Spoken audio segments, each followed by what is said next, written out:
Hey everybody, this is Bart Hanson and welcome to another CrushLivePoker.com hand review.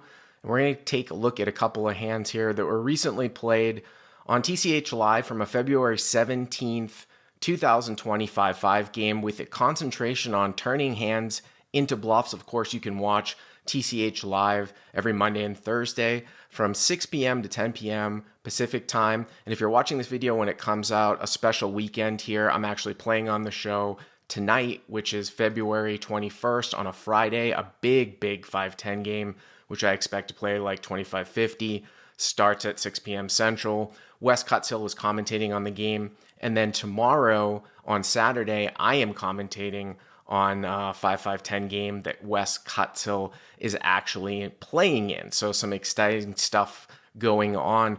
Also, too, if you like this video, please hit the like button and subscribe to the channel. I'm actually going to be doing a weekly video over on TCH Live. So there's a video over on TCH Live that breaks down another hand. So if you like this, head over to TCH Live and look for that video. But this particular video, we're going to be taking a look at turning some hands into bluffs. Now, our opponent here on the left, Chris Sparks, I didn't realize it was him. I think he just moved to the area. I remember he used to play Nosebleeds Online 10 years ago. We've got Westlake Matt over here, of course, is a regular in the game. And you can see the stack sizes, and Sparks here opens it up for a raise to 30 with 9-8 of diamonds. Gets folded around here to Matt, who has the straddle on, so the game is 5-5-10 right now, so a 3x open. And Matt is going to take a pretty large 3-bet sizing, which is okay from out of position, just under 5x. Now, 9-8 of diamonds is actually one of the worst suited connectors that you can have because of the way that it interacts with the Broadway boards. Of course, like Queen Jack 10, flopping the lower end of the straight versus Ace King. But Sparks here is in the hijack. He has position. So I do think this is probably going to be a defend here. Whereas if you were out of position, he'd raised under the gun and maybe someone, +1, 3-bet you with a very tight range, you might just fold the hand here. So the pot's $180 or $290, and it's a 3-bet pot. And we're going to go to the flop here, basically heads up. And seems like, as always, when we raise with pocket kings, Matt here sees an ace. It's ace 7-9 here with a couple of hearts. One of the things that's sort of newer school no limit is that you don't always have to be super concerned about betting as a way ahead, way behind bet. I mean, that is of a concern, but this is a situation where we would probably be betting most of our range. So this is almost like a volume bet here, where if we bet, we will sometimes realize if we don't have the best hand. We can get called by worse here too, especially nowadays when anyone's going to be calling with a gut shot, a 5-out draw with a pair. To simplify it, you can basically use like a 1/3 sizing. But I think in older school no limit, people would be like, well, they see the ace. I don't want to bet because if I bet, I'm only going to get called by an ace. It's way ahead, way behind. No limit has evolved a little bit from that. So Matt makes a $100 continuation bet here on this board, which he is expected to bet.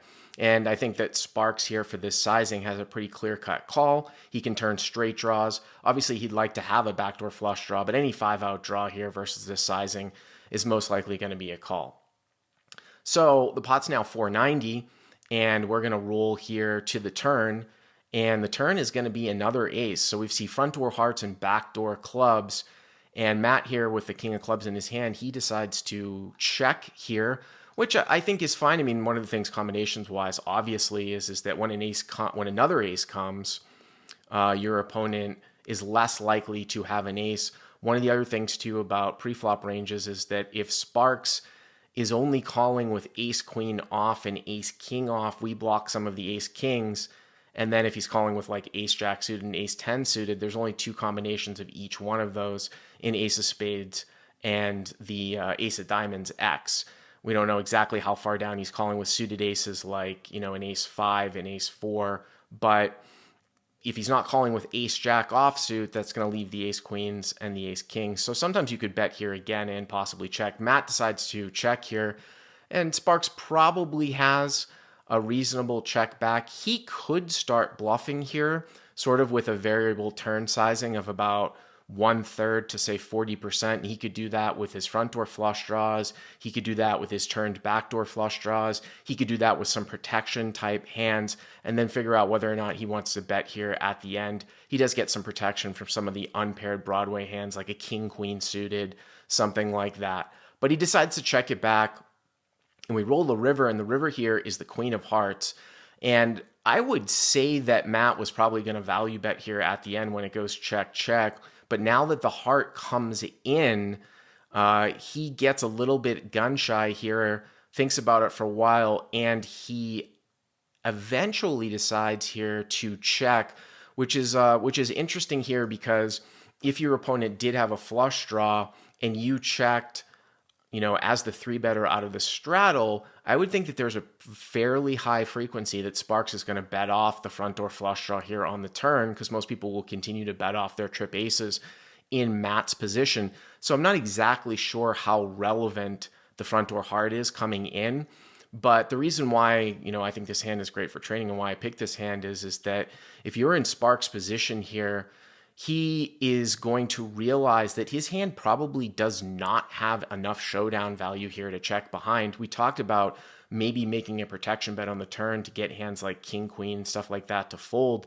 Now that the queen comes at the end, you can't even beat those hands, a queen jack suited, a king, queen suited, any of those hands. If he checks it back, like, what does he beat here? He loses to jacks, he loses to tens. The only hand that he might beat would be like pocket eights if Matt is even, say, three betting that from the straddle in this configuration. And of course, we have an 8 in our hand. So this is really a key inflection point, and I really love the bet here, because if you're a recreational player trying to get better, you need to sometimes recognize when you have a pair and it needs to be turned into a bluff. If you have one of the bottom parts of your range arriving at the end and it has very, very little showdown value, and you think that there's fold equity, you want to take certain hands and bluff with them, even if they are paired up. And I think this is a great, great opportunity for Sparks to do it, because it really appears like Matt does not have an ace here. With the check on turn and check on river, it's possible that, Matt might have like a hand like ace 5, ace 4 that's 3-bet off that might play this way, but I think it represents a pretty small portion of his range. I think more often than not, this might be like kings, jacks, tens, something like that, and Sparks rightly recognizes that this is going to be a tough call here for Matt. Now, from Matt's position here, again, I talked about, well, does he really have front door hearts here? Wouldn't he bet that off on the turn? Probably doesn't have that many front door flush combos.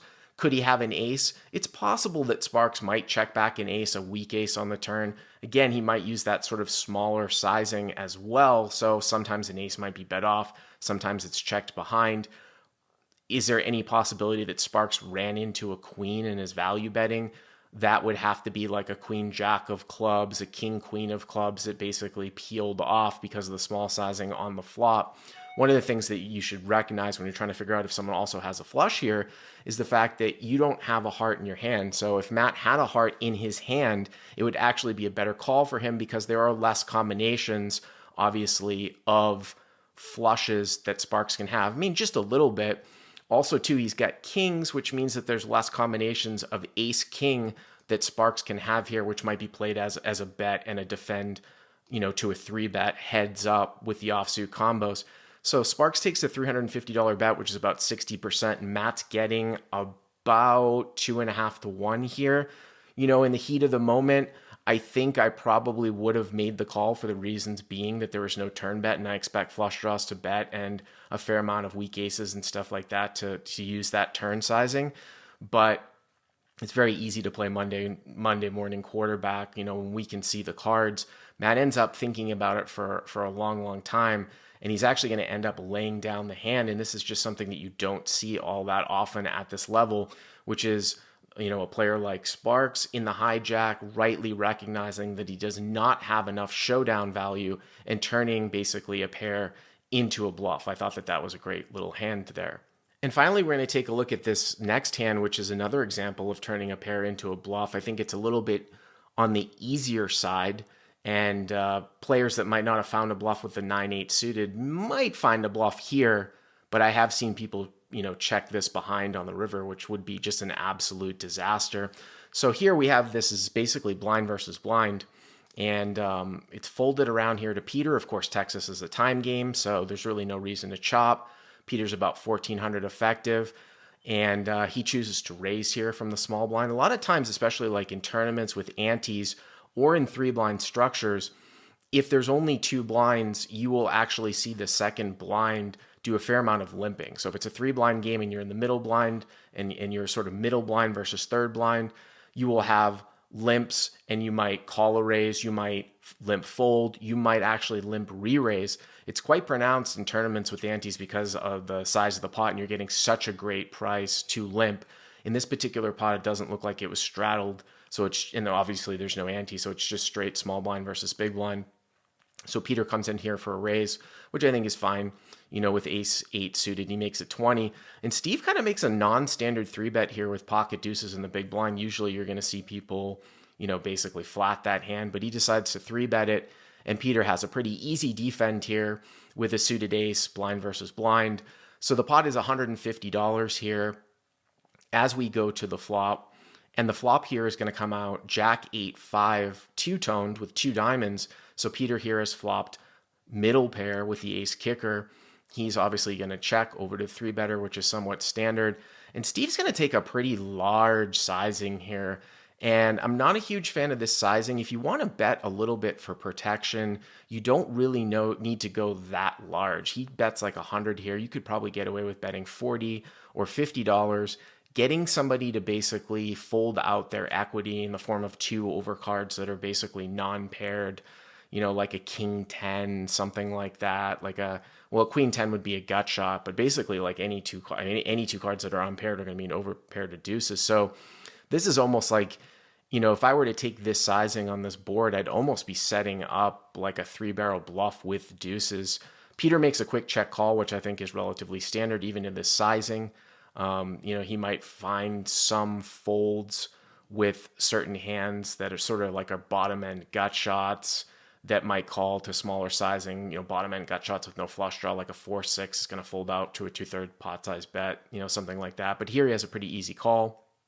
Of course, the black chips are hundreds, the reds are 5s, and the greens are quarters. And these beige chips are actually tip chips because you cannot tip with actual chips in Texas.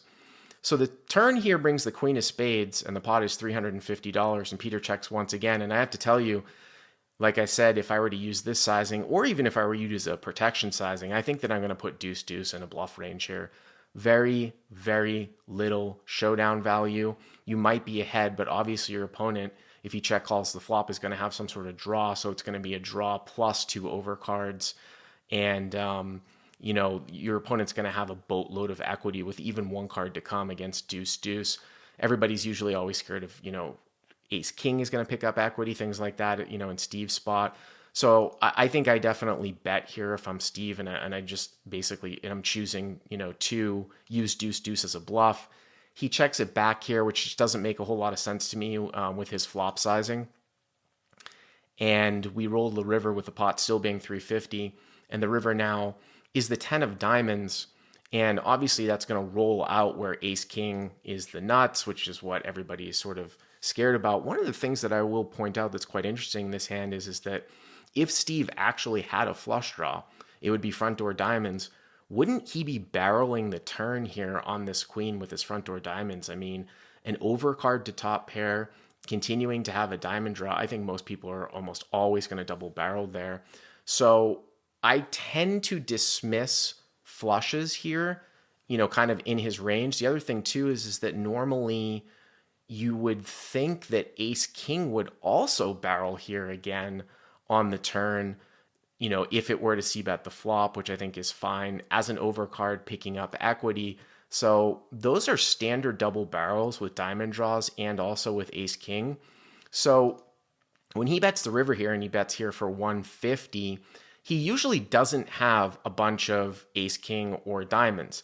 Now, I'm not saying that Peter's hand is necessarily strong enough to call here, and I think that this is a good spot here, obviously, for deuce-deuce to bluff. This is what I was talking about. I've seen people actually check down pairs here, like 4-5, deuce-deuce, 3-3, and it's just like, boy, those hands are going to have very, very little showdown value. You should probably take those bottom pairs on this run out as the three better, kind of use your range advantage and turn them into bluffs in a spot like this. He bets 150 and Peter quickly folds. A final note on this is that if you were to dismiss the fact that Steve was going to have a front door flush, was going to have ace king because of the turn check back, there's a possibility that Peter might actually be able to check raise this hand. He's blocking ace king. He probably would prefer to have, a diamond in his hand, something like this. But one of the previous videos that I did from this week is, when you want to check raise the river as a bluff, and I would highly suggest going back and watching that. I'll actually put it here in the end screen.